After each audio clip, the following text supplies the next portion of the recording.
पहले अपना बयानिया निकाला था, उसके अंदर election was always the focus, लेकिन अब जो है वो 3 इस्तीफों के ऊपर जो है वो ज्यादा फोकस आना शुरू हो गया है। इलेक्शंस भी जो हैं वो बैकडोर की तरफ चले गए हैं। खूनी इंकलाब वाला जो मंत्रा है इस मुल्क के लिए बहुत डेंजरस है। इमरान खान साहब हॉस्पिटल से बाहर आए तो कहीं उनकी गिरफ्तारी की भी बात जो है वो हो सकती है। मफाद परस्तों के फजूल इल्जामात से फौजियों की इज्जत को दागदार किया जा रहा है। फौज ने जो है बतौर एक इदारा अब इसके ऊपर एक पोजीशन ले ली है। पाकिस्तान तहरीक इंसाफ जो है अब वो मरियम नवाज वाली पोजीशन ले रही है। कहानी सीधी सीधी अल्फाज में यही है, तुम्हारा जनरल जो है वो गलत है, मेरा जनरल ठीक है।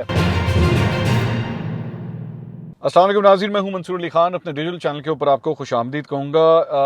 एक और वीडियो गाड़ी के अंदर से रिकॉर्ड करनी पड़ी है। मैं ज़रा एक सफ़र के सिलसिले में ज़रा बाहर निकला हूँ, जिसकी वजह से आपसे गाड़ी से मुखातिब हूँ। ये तीसरा वीलॉग है जो आप गाड़ी से देख रहे होंगे। इंशाल्लाह मेरे ख्याल में शायद कल तक जो है वो दोबारा ये सिलसिला बहाल हो जाएगा। बहरहाल पिछले 12 घंटे की चंद डेवलपमेंट्स के ऊपर अगर निगाह डाली जाए तो बड़ी इंपॉर्टेंट कुछ डेवलपमेंट्स हुई हैं। एक तो इमरान खान साहब ने कल शौकत खानम अस्पताल से 1 घंटे से ऊपर का उन्होंने खिताब किया था। उसके बाद भी बहुत सी डेवलपमेंट्स हुई हैं।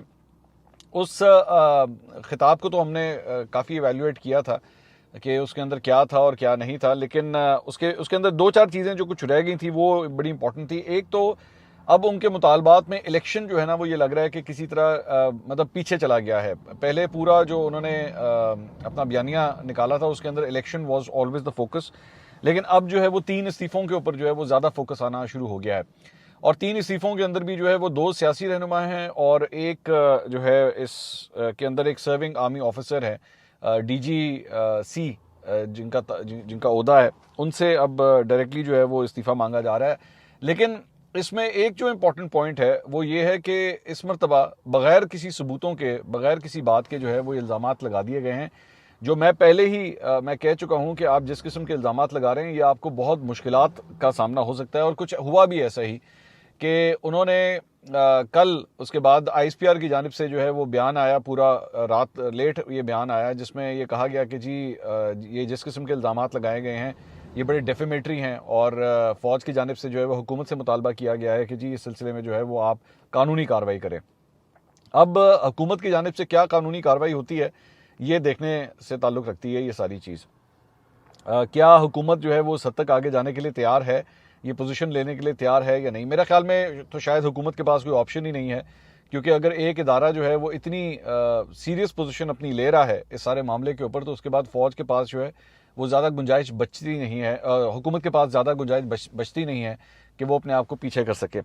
लेकिन एक और बात जो इमरान खान साहब ने कल अपने खिताब के अंदर भी कही और उसके बाद ट्वीट्स के अंदर भी वो कह चुके हैं, वो ये है कि जी इनकलाब जो है या तो बैलेट के ज़रिए आता है या फिर खूनी इनकलाब होता है। अब बैलेट वाला चक्कर जो है वो तो फ़िलहाल पहले जो डिस्कशंस हो रही थी, जो मेरी इतलात के मुताबिक डिस्कशंस हो रही थी कि जनाब मार्च अप्रैल के अंदर कोई कहानी बन सकती है, लेकिन अब जो इमरान खान साहब ने पोजीशन ले ली और ख़ास तौर पे जो वाक़या पेश आया है उसके बाद इलेक्शंस भी जो हैं वो फ़िलहाल आप समझ लीजिए कि बैकडोर की तरफ चले गए हैं। उसके ऊपर कोई फ़िलहाल मज़ीद डेवलपमेंट जो है वो नहीं हो रही। तो दूसरा फिर इमरान खान साहब के पास जो दूसरी वो बात करते हैं वो यही है कि जी खूनी इनकलाब आ सकता है। अब खूनी इनकलाब वाला जो ये जो मंत्रा है ये बड़ा डेंजरस है, इस मुल्क के लिए बहुत डेंजरस है और ये इमरान खान साहब के लिए प्रॉब्लम्स भी क्रिएट कर सकता है। मतलब मैं आपको ये बता सकता हूँ कि चहमगोइयाँ स्टार्ट हो गई हैं, सरगोशियाँ स्टार्ट हो गई हैं कि कहीं ऐसा ना हो कि इमरान खान साहब जब हॉस्पिटल से फारिग हों या हॉस्पिटल से बाहर आएँ तो कहीं उनकी गिरफ्तारी की भी बात जो है वो हो सकती है। क्योंकि जो जिस किस्म की एलिगेशंस लगाई जा रही हैं, एक दफ़ा नहीं, 2 दफ़ा नहीं, कई दफ़ा ये एलिगेशंस लगाई गई हैं और सर्विंग आर्मी ऑफिसर्स के अगेंस्ट लगाई गई हैं, ये इमरान खान साहब के लिए बहुत बड़ी प्रॉब्लम बन सकती है। ISPR की जानिब से जो बयान जारी किया गया कल रात को लेट, उसमें कहा गया जी तहरीक इंसाफ के चेयरमैन इमरान खान की जानिब से इदारे और ख़ास तौर पर एक आला अफसर के खिलाफ बेबुनियाद और गैर जिम्मेदाराना इल्ज़ामात कतई तौर पर नाकाबिल कबूल और गैर ज़रूरी हैं। पाक फ़ौज इंतहाई पेशावर नज़्म व ज़ब्त के हामिल तंजीम होने पर फ़ख्र करती है। पाक फ़ौज में एक मजबूत और इंतहाई मौसर अंदरूनी एहतसाबी निज़ाम है। वर्दी पोश एहलकारों के ज़रिए गैर कानूनी कार्रवाइयों के लिए एहतसाबी निज़ाम मौजूद है। मफाद परस्तों के फजूल इल्ज़ामात से फ़ौजियों की इज़्ज़त को दागदार किया जा रहा है। इदारा हसद से अपने अफसरों और सिपाहियों की हिफाजत करेगा। आज इदारे पर लगाए गए बेबुनियाद इल्ज़ामात इंतहाई अफसोसनाक और काबिल मज़म्मत हैं।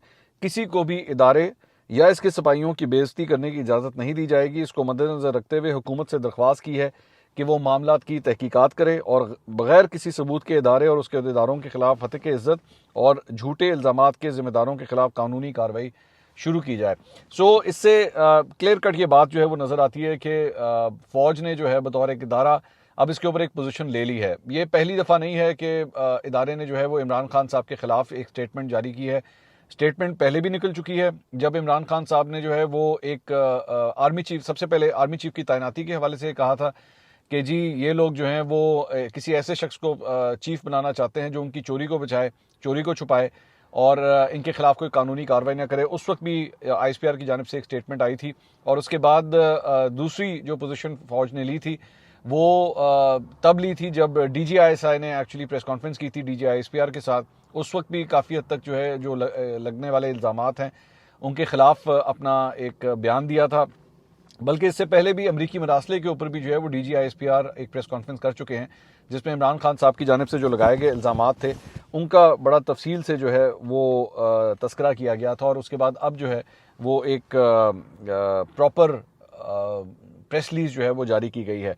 तो इमरान खान साहब के बारे में ये जो कहा जा रहा था कि जनाब इस्टेब्लिशमेंट के साथ मुज़ाकरात हो रहे हैं, इस्टेब्लिशमेंट के साथ मामला जो है वो तय हो सकते हैं, ये खलीज अब बढ़ता जा रहा है और इसको कम करने के लिए जो है वो कोई सूरत हाल नहीं बन रही, बल्कि जहाँ पे कोई शक की गुंजाइश भी थी वो भी अब ख़त्म होती जा रही है। सदर आरिफ अलवी ने बहुत कोशिशें की इस मामले के अंदर, लेकिन लग यही रहा है कि वो इस खलीज को कम करने में काफ़ी हद तक नाकाम हुए हैं। ऊपर से असद उमर साहब ने आज सुबह इस सिलसिले में चंद ट्वीट्स भी की। वो ट्वीट्स में उन्होंने कहा, the ISPR statement of yesterday has made unfounded allegations against Imran Khan. He has never spoken against the institution, in fact has always spoken about the need to strengthen the institution. Criticism of individuals shall not be called criticism of institutions.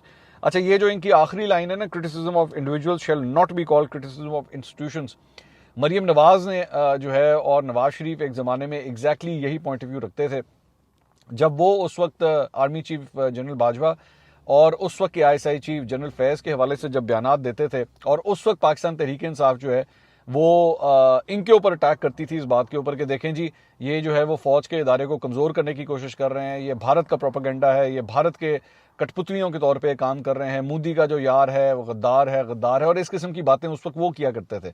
तो उस वक्त मुस्लिम league नून ये position लेती थी कि जनाब हम लोग इदारों की नहीं किरदारों की बात करते हैं, हम इदारों पे नहीं किरदारों के ऊपर तनकीद कर रहे हैं। आज ज़रा वक्त का आप कर्मा देखिए कैसे वक्त बदला है कि अब यही पोजीशन पाकिस्तान तहरीक इंसाफ को लेनी पड़ रही हैं, जबकि मुस्लिम लीग नून जो है वो दूसरी साइड पे चली गई और मुस्लिम लीग नून अब ये कहती है कि नहीं जी देखेंगे ये फ़ौज के ऊपर जो है डायरेक्ट अटैक कर रहे हैं। और मैं देख रहा था कि मुस्लिम लीग नून के जो हामी जितने भी सहाफ़ी हैं या वो जो फॉलोअर्स हैं वो अब इस वक्त जो है वो पाक फ़ौज की हुर्मत के लिए जो है वो खड़े हो गए हैं और उन्होंने कहा कि ये देखें जी ये फ़ौज के ऊपर जो है वो डायरेक्ट अटैक है, ऐसा नहीं हो सकता, ऐसा काबिल बर्दाश्त नहीं हो सकता, ये नहीं होगा। और पाकिस्तान तहरीक इंसाफ जो है अब वो मरीम नवाज़ वाली पोजीशन ले रही है कि जनाब हम इदारों पे नहीं किरदारों की बात कर रहे हैं। एक और जो असद उमर साहब ने ट्वीट किया, उन्होंने कहा जी question for ISPR, if no member of the institution does anything wrong why are court martials carried out? Even general officers have been court-martialed in the past. If they do not carry out acts which can be subject to court-martial, why cannot they be criticized as individual? Asad Umar साहब जो है वो ये सवाल कर रहे हैं कि जनाब क्यों नहीं हो सकता कि हम लोग जो है किरदारों के हवाले से इनफरादी तौर पे लोगों को टारगेट करके उनका नाम लेके जो है उनके ऊपर क्यों ना तनकीद करें। उसके बाद उन्होंने कहा जी any attempt to equate criticism of individuals with criticism of the institution is rejected. The institution deserves love and respect based on the sacrifices made by its members to protect the nation. Each and every individual is not necessarily worthy of that love and respect. If ISPR wants to hear what disrespect for martyrs and the institution sound like, all they have to do is listen to the famous National Assembly speech of the current Defence Minister, Yani Khwaja Asif, where he claims the institution has ripped off the flesh of the nation from its bones. तो वो basically माजी की examples दे रहे हैं कि जनाब माजी के अंदर देखें आप लोग जो मतलब मौजूदा हुकूमत के अंदर जो मिनिस्टर्स हैं, ख़ास तौर पे ख्वाजा आसिफ साहब की तकरीर की बात कर रहे हैं कि जी देखें वो लोग माजी के अंदर क्या क्या बयान देते रहे हैं, उन्होंने शोहदा की जो है वो तज़हीक की है, हमने ऐसी कोई हरकत नहीं की है। लेकिन हकीकत में अगर उठा के देखा जाए मेरी इस सिलसिले में क्या राय है, मेरी राय यही है कि सब ने अपने अपने टाइम के ऊपर जो है वो तनकीद की है। जब ये लोग बेनिफिशरी थे, पाकिस्तान तहरीक इंसाफ बेनिफिशरी थी, तो उस वक्त वो लोग ये कहते थे कि देखें जी ये फ़ौज के इदारे को जो है वो मलाइन करने की कोशिश कर रहे हैं, कमज़ोर करने की कोशिश कर रहे हैं। उस वक्त किरदारों वाली बात ये लोग नहीं मानते थे, उस वक्त पाकिस्तान तहरीक इंसाफ नहीं मानती थी और वो कहती थी नहीं ये इदारे के ऊपर ही हमला है, आपने एक शख्स के ऊपर एक वर्दी के ऊपर अगर कुछ कहा है तो आपने पूरे इदारे के ऊपर एक्चुअली जो है वो उंगली उठाई है।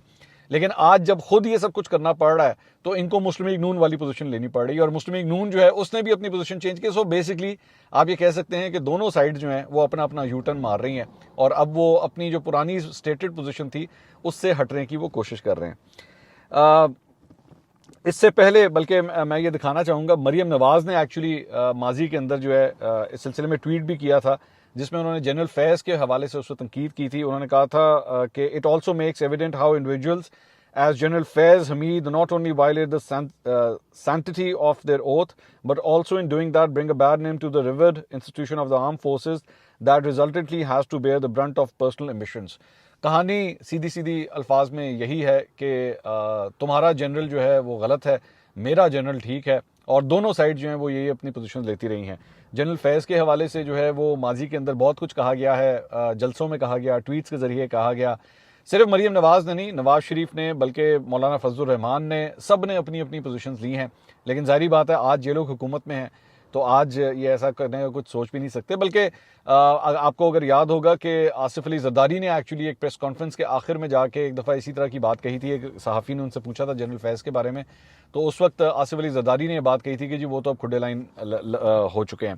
तो सब ने अपने अपने वक्त के अंदर जो है वो तनकीद की हुई है। किसी के माजी के बारे में यही नहीं कहा जा सकता कि उन्होंने ऐसा ना किया हो। साथ ही साथ इस सिलसिले में पाकिस्तान तहरीक इंसाफ की ऑफिशियल जो ट्विटर अकाउंट है उसकी जानिब से ट्वीट किया गया। उसमें उन्होंने कहा जी PMLN and handler stand exposed as we can clearly see a linkage between the attacker and PMLN। अच्छा, ये इसके अंदर बेसिकली क्या उन्होंने दिखाया है कि ये जो शख्स है, ये जो नवीद जो गिरफ्तार हुआ है, इसके उन्होंने फेसबुक प्रोफाइल निकाल के उस फेसबुक प्रोफाइल के अंदर जो है वो दिखाया कि जी एक बंदा जो है वो नून लीग का कोई ओहदेदार है, और ये देखें जी ये उसके साथ दोस्त है, इसका मतलब है ये नून लीग के साथ अटैच्ड है। जबकि एक्चुअली ये बड़ी ही बचकाना किस्म की हरकत है। वो इसलिए बचकाना है क्योंकि वो जो बंदा है, वो जो नवीद है, उसके मेरे ख्याल में कुछ 1300 से भी जायद उसके अंदर 1300 या पता नहीं कितने, मतलब 1000 से भी ऊपर उसके दोस्त हैं फेसबुक प्रोफाइल में। उसमें से एक बंदा आपने निकाल लिया, एक बंदा निकाल के आपने कहा ये देखें इसका नून लीग के साथ लिंक निकला है। मैंने उसके प्रोफाइल के अंदर जाके देखा, उसके अंदर प्रोफाइल के अंदर कई ऐसे लोग वो भी थे जो PTI के हामी हैं, PTI से रिलेटेड हैं, PTI के फॉलोअर्स हैं, वो भी उसके दोस्तों में शामिल हैं। तो ये बड़ी एक बचकाना किस्म की हरकत है जिसमें आप ये कहें कि जनाब ये देखें हमने लिंक निकाल लिया है, इमरान खान साहब के ऊपर गोलियां चलाने वाला बंदा जो है उसका नून लीग से ताल्लुक है। ऐसा ये इन चीज़ों से कोई लिंक नहीं निकला। सारी बात है, प्रोपेगेंडा करने के लिए आप 100 दफ़ा इस चीज़ को जो है वो निकाल लें, लेकिन हकीकत यह है कि इन चीज़ों से साबित नहीं होता। हर शख्स के, हर जमातों के अंदर बड़े बड़े दोस्त होते हैं। मतलब मैं कई ऐसे पाकिस्तान तहरीक इंसाफ के लोगों को जानता हूँ जिनके नून लीग में बड़े अच्छे दोस्त हैं, जिनके JUFA में बड़े अच्छे दोस्त हैं, and vice versa. Noon league के कई ऐसे लोग हैं जिनके मैं फेसबुक के अंदर जानता हूँ कि फेसबुक के अंदर उनके प्रोफाइल्स के अंदर जो है वो PTI के फॉलोअर्स के साथ उनकी बड़ी दोस्ती है। मैं आप इस्लामाबाद में जाके देखें तो सही, रात के वक्त जो है वो कई जगह पे मुख्तलिफ रेस्टोरेंट्स के अंदर ये इकट्ठे बैठ के खाने खा रहे होते हैं। पब्लिक पोजीशंस इन लोगों की और होती हैं, लेकिन इंडिविजुअली, इनफरादी तौर पे ये आपस में बड़े बड़े अच्छे दोस्त हैं। तो ये बड़ी बचकाना किस्म की बात है। इसके अलावा एक और ख़बर, जनाब वफाकी वज़ीर इत्तलात मरीम औरंगज़ेब ने एक प्रेस कॉन्फ्रेंस की है, और इस प्रेस कॉन्फ्रेंस में उन्होंने कहा कि इमरान खान साहब को मुखातिब करते हुए उन्होंने कहा, कहते हो कि तहकीकात उस वक्त तक नहीं हो सकती जब तक ये 3 लोग इस्तीफ़े नहीं दे देते। इन 3 लोगों का तहकीकात से क्या ताल्लुक है? पंजाब में तुम्हारी हुकूमत है, तुम स्कॉटलैंड यार्ड बुलाओ, तुम JIT बुलाओ, तुम जुडिशल कमीशन बनाओ, तुम इस तहकीकात के सरबराह बन जाओ। इससे शहबाज शरीफ, राना सनाउल्लाह और इदारे का क्या काम है? इमरान खान की जहां मर्जी हो तहकीकात करवाएं, लेकिन फिर इस तहकीकात में पेश हों, और जो इल्ज़ामात लगाए हैं उसका फिर सबूत ज़रूर दें। हम हर तरह की तहकीकात में पेश होने को तैयार हैं। तो मतलब स्कॉटलैंड यार्ड तक को बुलाने के लिए जो है वो हुकूमत ने ऑफ़र करा दी है।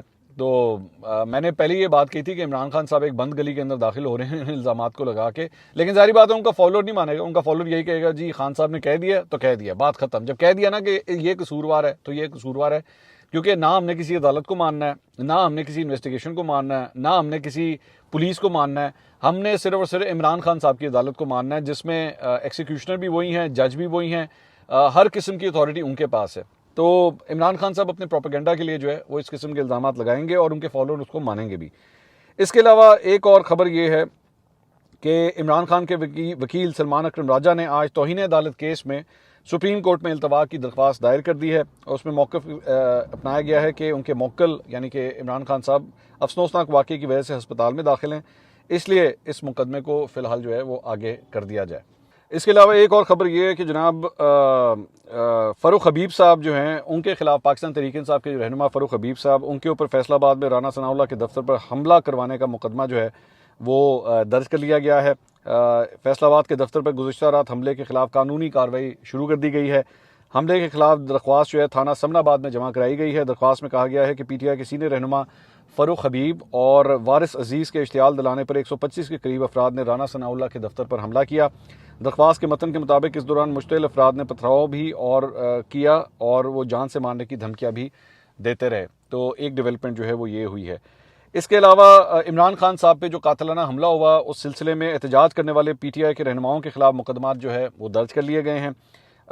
पुलिस का कहना है कि पुलिस की मुदीयत में 24 नामजद मुल्ज़मान के ख़िलाफ़ थाना I-9 में मुकदमा जो है वो दर्ज किया गया है। नामजद PTI रहनुमाओं में अली अहमद ऐवान, आमिर कियानी, वासिफ़ क़यूम और चौधरी शुएब जो हैं वो शामिल हैं।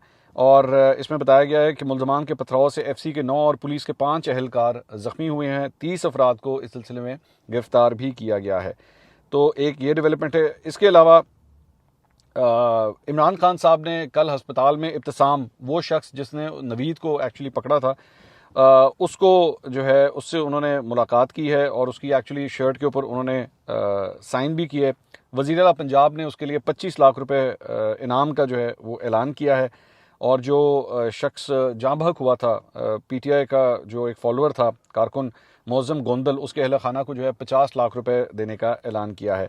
एक और इम्पॉर्टेंट बात यह है कि अभी तक इमरान खान साहब पे जो हमला हुआ है उसकी FIR अभी तक नहीं कट सकी है और यही कहा जा रहा है, चहमगोइयाँ यही हो रही हैं कि इमरान खान साहब 3 अफराद के नाम शामिल करना चाहते हैं जिसमें एक सर्विंग आर्मी ऑफिसर भी है, लेकिन परवेज़ इलाही साहब के पर जल रहे हैं कि वो यहाँ तक नहीं जा सकते। इनके लिए बहुत बड़ी प्रॉब्लम हो जाएगी अगर उन्होंने ये काम करने की कोशिश की। अब इस वाक़े को 48 घंटे से ज़ायद हो चुके हैं लेकिन अभी तक ये FIR नहीं कट सकी है। तो एक मामला ये भी फंसा हुआ है। दूसरी जगह एक और जो खबर है वो DPO गुजरात सैयद गज़नफ़र शाह ने कहा है कि उन्हें अभी तक इमरान खान पर हमले का पर्चा काटने की दरख्वास्त ही नहीं मिली है। मुकदमे का फ़ैसला सूबाई हुकूमत करेगी। उन्होंने कल शाहज़ेब खानज़ादा के प्रोग्राम में वो गुफ्तगू कर रहे थे। उन्होंने कहा कि मुबैना मुल्ज़िम की पहली लीक वीडियो थाने की है और आवाज़ भी थाना अफसर की है। उन्होंने कहा कि मुबैना मुल्ज़िम की दूसरी वीडियो का कमरा उन्होंने पहले कभी नहीं देखा। जहाँ फायरिंग हुई वहाँ इर्द गिर्द किसी छत से गोली का कोई खौल नहीं मिला है। DPO गुजरात ने यह भी कहा कि इस बात की कोई इतला नहीं कि इमरान खान के गार्ड की तरफ से कोई फायर किया गया, इसकी मज़ीद तहकीकात जारी हैं। उन्होंने ये कहा कि CTD प्रोफेशनल तफ्तीश कर रही है, शायद वो किसी नतीजे पर पहुंच जाए। गोलियों के 11 खौल मिले हैं, 9 पिस्तौल के हैं, 2 SMG के हैं। SMG के खौल नीचे ज़मीन से मिले हैं। तो ये इस सिलसिले में जो है वो ये डेवलपमेंट है। इंशाल्लाह अगली वीडियो में दोबारा मुलाकात होगी। अल्लाह हाफ़िज़।